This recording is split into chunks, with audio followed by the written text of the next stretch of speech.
Welcome back to another episode of the Casey Campbell podcast. Casey Campbell with you, of course. Pleased to be joined by the one, the only, Alex Andersen. How are you, bud? Doing great. How are you, Casey? Doing good. So before we start getting to know who you are, where would people find you? Where would people most know you for? Well, you mentioned my actual last name. More people probably know me as Alex Newgaden. At Newgaden on pretty much every social media platform. I'm probably the gay Joseph Newgarden fan, as some people would probably know me as. Okay. Um, and I also do the gay racing podcast with my best friend Zach. We've been doing that for Yeah. 3 years in about a week, which is crazy. I cannot believe that. And I'm also working over at Grid Network as a Yeah. on-air contributor over there. Yeah. Yeah. That's a very familiar place for me. Obviously, I was at Grid for a little bit. So Yeah. Um, yeah, so what is just kind of talk about how you kind of gotten into motorsports and all that stuff. Yeah, I got into racing at a really young age. My grandpa raced in the 80s, and my whole family just watched NASCAR. Everyone was a big Jeff Gordon fan. Yeah. And my grandpa and I, we would always go to the dirt tracks all the time in our hometown. My hometown is Sioux City, Iowa, and just north of there, there's two dirt tracks that are across the street from each other. So those would run Saturday, the other on Sunday. So we'd go to those. And then when I got older, we went to other tracks on Fridays and sometimes on Wednesdays. So I was at a racetrack like more often than not in the summers. And then I'd always watch NASCAR, and eventually I got into IndyCar, and I've kind of dabbled in Formula One. I've watched Supercross, I've watched IMSA. I mean, I watched everything, man, and I still do to this day. Absolutely. And and now I like just going and having fun at a racetrack. Like that's my favorite thing, and I'm just always happiest I'm at a racetrack or I'm watching a Absolutely. race. Yeah. Um, Obviously most people would know you for IndyCar. Yeah. What was that like to just why that? Because I know if you listen to the Gay Racing podcast, you would know that they are big Penske fans. So, what hmm for people that may not know what that is, just kind of explain how that kind of started. Well, for me, I started watching IndyCar with the Indy 500 in around 2010, 2011-ish. The first one I remember is when Dan Wheldon won and J.R. Hildebrand hit the wall in turn Yeah, four. And getting to interview J.R. Hildebrand was really cool for the Gay Racing podcast. So yeah, that kind of was a full circle moment for me. hmm But just I started watching full time around 2011, 2012. And that's when I discovered Joseph Newgarden, who was in the 67 car for Sarah Fisher. And for some reason, I'm just like, I like this guy. Like he's kind of an underdog, is a small team, and he's like racing for wins in this car that probably should not be up there. So I just became a fan of his, just, kind of casually.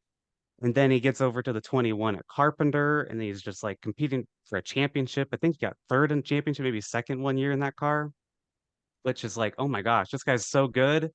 And then he gets to call it a Penske, right? And it's just like, oh my God, this guy's going to the top team in IndyCar. Like, this is cool. He's replacing Montoya. So I followed him there, right? But at the time, with the NASCAR side, I hated Brad Keselowski and I hated Joey Logano, right? So yeah, I was never a Team Penske guy. I was not a Team Penske guy, which I don't know if a lot of people realize that. And like, I like Brad and I like Joey now. It's whatever. But that was like when they were at their villain eras in like the early 2010s. But but Joseph, I just kind of followed him there, and it kind of turned into a Team Penske fandom of mine. And watching him win championships over there, that's just been so cool. And when he won the Indy 500, I was there in person. I cried. It was like I have watched this guy's career from his early NTT IndyCar Series career all the way to now as a two-time champion Indy 500 champion. It's crazy. And also with Joseph, that is how Zach and I, my co-host on the Gay Racing podcast, we became friends because we were both gay racing fans who were fans of Joseph Newgarden's. And it's kind of crazy. Like I think we probably could have became friends because Twitter racing in 2018, 2019 wasn't as big as it is now. But like he and I were like the only two people who were gay and like Joseph Newgarden. and like racing, and we had the same similar interest in like video games and stuff too.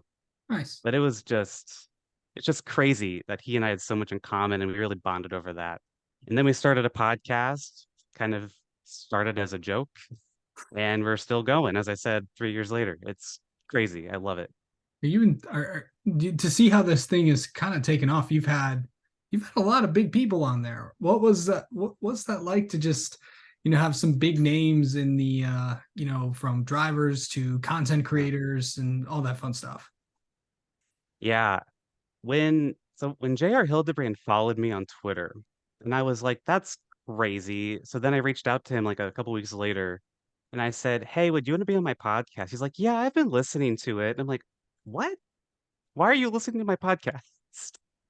But like that was really cool, and becoming friends with Matt Weaver, racing journalist, that's Yep. been so cool. As I followed him on social media for years before that, and like he and I just hung out all night at SRX a few weeks ago at Lucas Oil Speedway. Yeah. I consider him a good friend. And I've gotten to be friends with like Taylor Kitchen at Above the Yellow Line. I started Yep. talking to her Taylor's this a good year. friend of mine. She's amazing. Yeah. It just like really getting to know people in the industry who have the same goal as mine and just have the same passion as mine. And that is just like loving motorsport and be able to like talk about it. It's really surreal. It's like that's always what I wanted, but I didn't really know it until I did the podcast, you know? Okay. Um, how did you get connected with Greg? From me being there, I know that Joe has wanted to, and of course, the Joe I'm talking about is Joe Sammiego, has Hmm.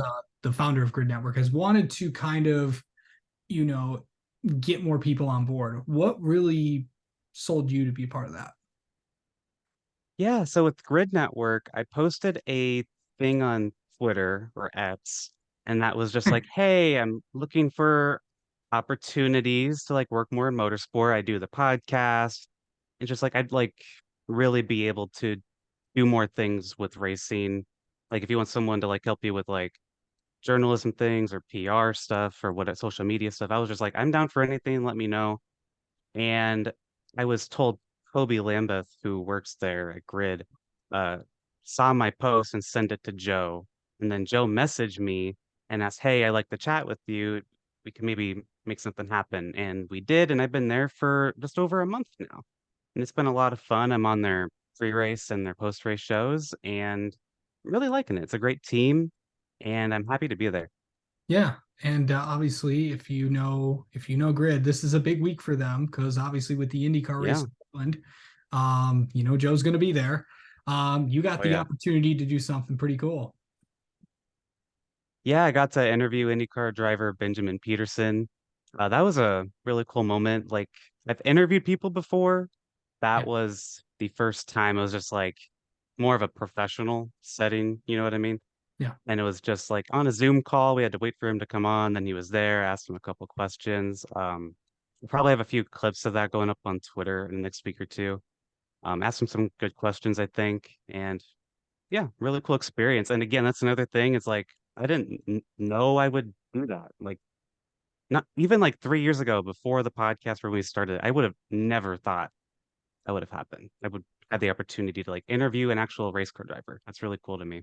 Yeah, it is a pretty interesting experience. As someone that's interviewed tons of drivers in the past, it's always fun to talk to all of them. So it'll be fun. It's For uh sure. it's exciting for you, I bet.